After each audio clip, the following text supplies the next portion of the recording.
All right, we have a guy. I'm going to ask him some questions. Excuse me, sir. Have you ever built a business in Japan before? I have, yeah. I'm actually on my way to an investor meeting right now, though. I have a lot of people who want to know how to build a business. Can I ask just a few questions? Yeah, sure. I've got a few minutes. Yeah. And today I'm here with. My name is Evan Burkosky. I'm the co-founder and CRO of Kimaru.ai. We're a startup. We're about a year old, and like I said earlier, I'm on my way to an investor meeting right now. Mm, We're in the fundraising stage right now. perfect. What made you decide to start a business here in Japan? That's a good question. I've been here for 22 years, and I've started several businesses. Every time it was because I saw somewhere that I thought I could be helpful. I saw, a need, something that needed addressing, and I felt I was well positioned to help address that need. And in the case of this startup, I found some excellent co-founders who saw the same problem and were really passionate about helping to fix this problem. A lot of people are interested in starting a business, but they don't know how to find good co founders. How did you find yours? Through personal connections. So the CEO of our company actually hired both me and the CTO at a previous company. So we were previously working at a large corporation, and I was referred to him through a personal recommendation. Yeah, and then working at the previous company, we found that we had good synergy. We all brought, unique and special skills to the project that we were on at the previous company, and then we got the idea for this startup through that process. What exactly does your startup focus on? So you've been in Japan for a while, right? You have probably noticed how many very detailed processes there are in business that kind of slow everything down. So we're trying to address what is essentially a huge productivity problem, specifically in retail and supply chain, by building out what we call decision intelligence agents.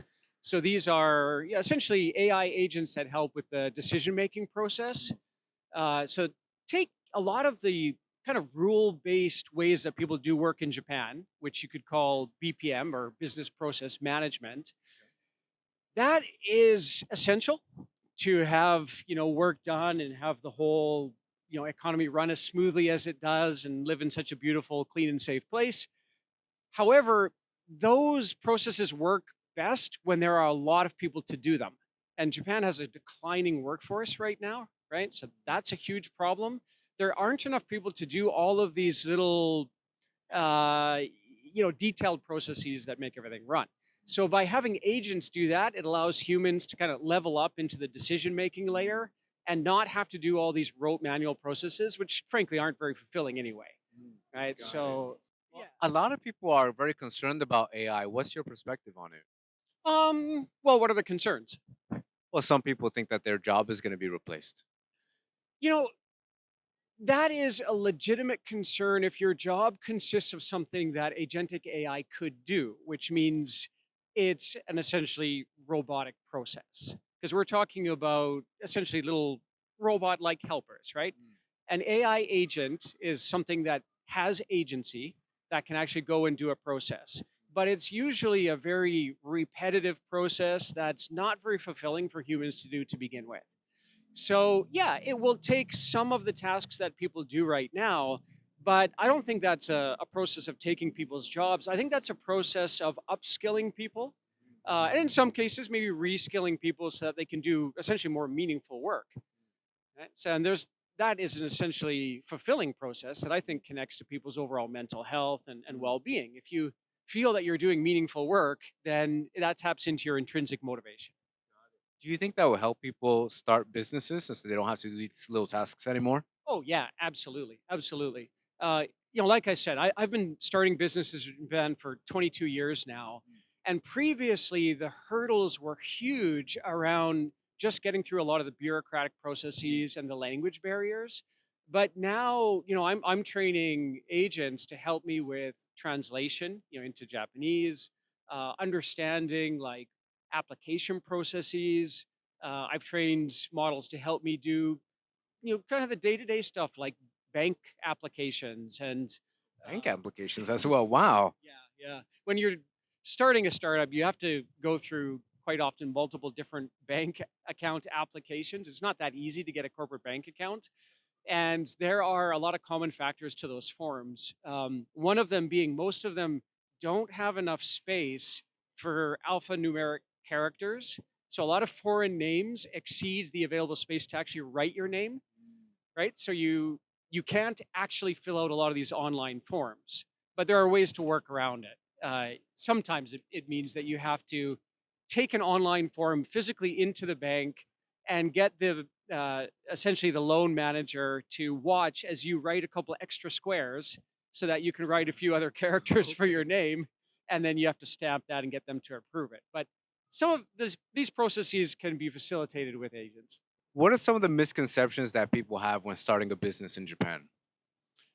Oh, that's a good question. I think that the biggest misconceptions used to be that it was nearly impossible. Mm. I think it's getting easier all the time, especially with all of the government support that's coming in.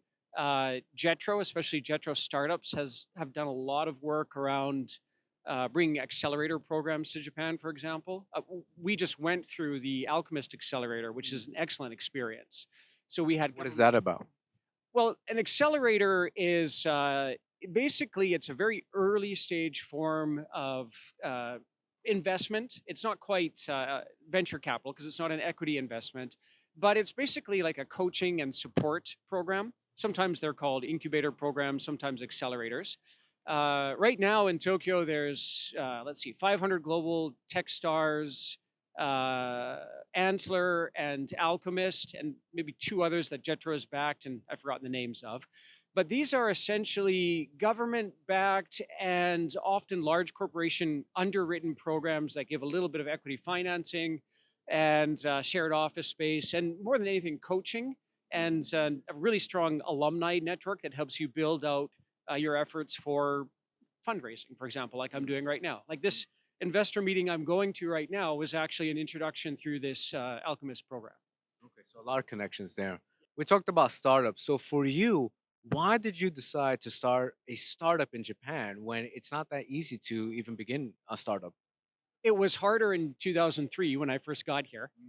Mm. Uh, that's a little bit of a family connection. It's kind of a roundabout route, but my original career was as a third generation commercial fisherman in Canada, Western Canada. And growing up, how well we did each year depended on how strong the yen was because we sold almost all of our salmon to the Japanese market. Mm. But that started to change when around the time when I was graduating from college. And so my dad basically told me, I don't think there's a career in fishing. You should look at going into business, try something else. So one idea I had was to come to Japan and try to create a more direct import route for my dad's salmon. And I arrived in Japan and actually got a lot of support from Jetro the first year while I was exploring that business idea. Ultimately, it turned out to be a very difficult business to get started because I didn't speak Japanese yet. Japanese are very huge. Yeah, I mean, still a lot of people think that you need Japanese to start a business. Do you agree to that?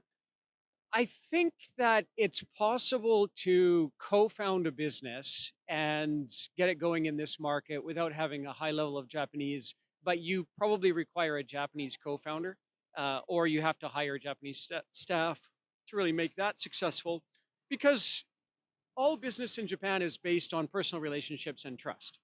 No matter how much government supports there might be, that's for the most part just making introductions and kind of helping to open doors. But to really move relationships forward, you have to be able to communicate well with people.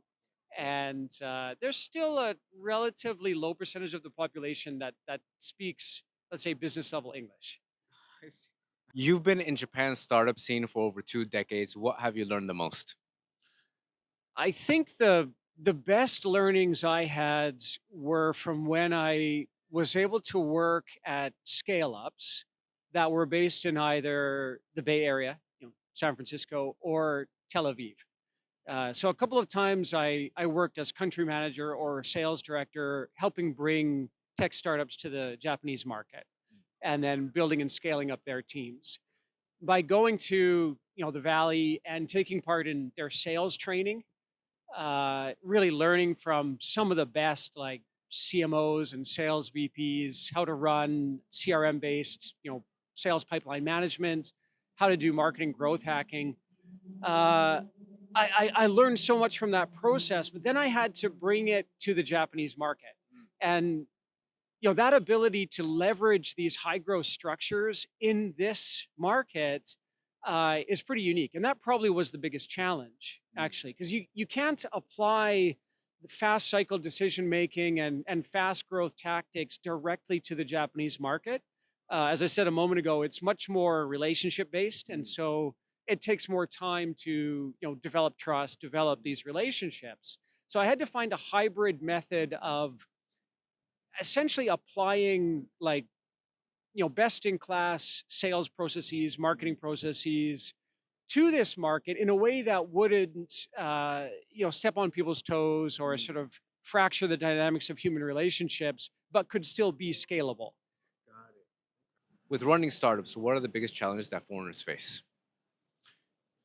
Yeah, I think that that's a good question. Probably the biggest thing is expectations. Mm, If you've worked in a startup mm, in most of the rest of the world, you understand how important time is. Like literally every second counts. And so being extremely time efficient and putting all of your focus on per hour productivity, that's how most startups are geared. That's in their basic DNA.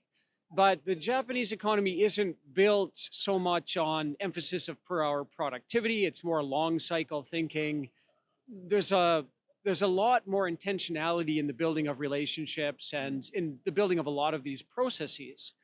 And so people come to Japan and get frustrated with the lack of progress, mm, with the long decision making cycles, and with the need for a great deal of, let's say, upfront work mm, in order to get anything done. mm. It's like 80% preparation, 20% execution in this market, which is kind of the inverse of Okay. the Silicon Valley model, where you're moving fast and, well, to use the Zuckerberg phrase, move fast and break things. Mm, Right? That does not work in this market. People have no tolerance for you breaking things. So when you're trying to grow a startup, you have to move fast but responsibly. mm, So it's finding that hybrid model where you're able to be aware of the need for urgency, be aware of the need for high productivity and efficiency, but balance that out with still taking the time to very intentionally develop relationships mm, and be patient. I think with the relatively long decision making cycles here. mm. So, how can entrepreneurs figure out if they can make it here in Japan? Well, if they have an excellent idea and excellent execution, then they should succeed. That's the basic nature of competition and a free market economy. Uh, but they're going to have to temper it with patience Mm, and resilience and determination. mm, I would say throughout my career, the only real mistakes I've made have probably been in giving up too early on something that might have might have interesting. worked if I'd kept at it. Yeah. I've interviewed people and they said that they wish they gave up earlier to pivot to something else. Why do you say that? I disagree in general. In this market, I think people, especially in startups, tend to pivot too early. Interesting. So I think the concept of a pivot in a very fast growth, highly competitive market like Silicon Valley, Mm, that makes sense because the entire purpose of a startup is to create a new successful business model. End to end, everything that you're building is part of that business mm, model. The Japanese economy is geared a little bit differently. It's geared much more towards safety and stability, anshin and zen, safety and security. Those are kind of the two keywords you see in almost all the TV commercials and advertising. And mm, it's the ethos of society is to be safe and secure and stable. It's a little bit more of a socialist take on capitalism. Maybe it's a longer view version of capitalism, but it's less, let's say, chaotic and dog eat dog, as it were. okay. Uh, so you have to make micro adjustments, but maybe not complete pivots. Don't change the entire business model per se, but adjust in very fast cycles sort of micro adjustments until you get the right fit for the business model. But if you give up too soon, if you pivot too soon, you might have started to plant seeds and develop relationships that could have come to fruition if you kept at it. Some of the previous businesses I've done, if I'd been able to withstand more, let's say, economic downturn, or waited a little bit longer until some nascent markets took off a little bit more, then those previous plays would have been more successful. Mm. Um, and then maybe one or two ideas were not viable at all, and it's good that I gave up on Got it. those. So how does someone know whether to pivot or to persist with their business? Don't rely on your own intuition. I think that's the primary mistake that most entrepreneurs make, is they get caught in their own feedback cycles, or their own team's feedback cycles. That data set is not very useful. You have to talk to customers. And so anytime you're looking at doing one of these micro adjustments or a full-on pivot, only do that because your customers told you they need that. Mm. And don't do it because one or two customers told you. Go out and talk to 100. Really vet it with the market. Make sure that the sample size for anything you do is large enough that you're weeding out the outliers, and you're making these business decisions based on actual fact. Now, that can be hard to do before you've launched a product or service, and so you have to go out and talk to people in an interview format. One thing that we found that was extremely helpful was to work with interns or junior employees who were very early in their career, and presented as such, so that people were very eager and excited even to give them advice. If I ask to interview somebody, it's very different than if a fresh graduate asked to interview somebody. No matter how sort of optimistic and bright-eyed I try to go about it, it's not the same, because people look at me as having done this for 20 years now, right? But we found that working with interns to do this research and discovery process, they first of all presented as very eager to learn, and then people were just happy to talk to them. So yeah, there have now been several previous business ideas previous to this that I was able to vet by going out and talking to people on social media, launching a very basic like landing page of an idea, and then just asking for people's input. Yeah, get people to sign up to essentially like a launch page for a concept, and then see if that actually has a real market need behind it. Got it. Okay. So, how can people determine if they should stay an employee or start their own business? That's a more different. That's a more difficult calculation to make, because it really depends on the individual and their situation. I think you need to really get to know yourself and understand what your intrinsic motivations are. If you want to take on the challenge of doing a startup, you have to be so intrinsically motivated to do that that you can get through all the peaks and valleys and deserts that come with that. And the only way to get through all of that and have the support of your family and friends to do that is if there's enough passion and drive, and that, again, intrinsic motivation that leads to a positive state of well-being and mental health, let's say.